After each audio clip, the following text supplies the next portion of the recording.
आज ना मी खूप दिवसानंतर काजळ लावलेलं होतं। आता तुम्ही म्हणाल त्यात काय एवढं, कारण माझ्या डोळ्यामध्ये काजळ टिकतच नाही, पण मला काजळ लावायला खूप आवडतं, मग कधीतरी लावत असते। घरातलं सगळं सामान संपलेलं होतं म्हणून आज आम्ही सगळं सामान भरून आणलेलं होतं, साखर वगैरे, शेंगदाणे। त्यानंतर माझं पार्सल पण आलेलं होतं। ही होती एक शॉर्ट कुर्ती।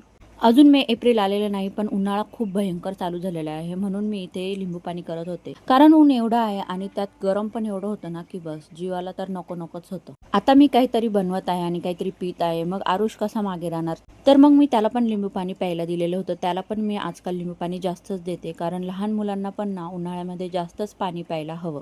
तर मोबाईल पासून थोडा वेळ लांब राहा म्हणून आम्ही काही ना काही करतच असतो, त्यामुळे ही एक आयडिया काढली आणि असं ग्लासांचं घर वगैरे बनवून त्याला बिझी ठेवत होतो। तर आता ना माझं संध्याकाळचं रुटीन चालू झालेलं होतं। आता मी जेवणामध्ये बनवलेली होती मटकी, थोडीफार कोळंबी होती म्हणून कोळंबी मसाला पण बनवलेला होता, सोबतच चपात्या वगैरे पण बनवून घेतलेल्या होत्या। तर आजच्या व्लॉगमध्ये एवढंच। व्लॉग आवडला असेल तर नक्की चॅनलला सबस्क्राईब करा। भेटूयात पुढच्या व्हिडिओमध्ये, तोपर्यंत बाय बाय।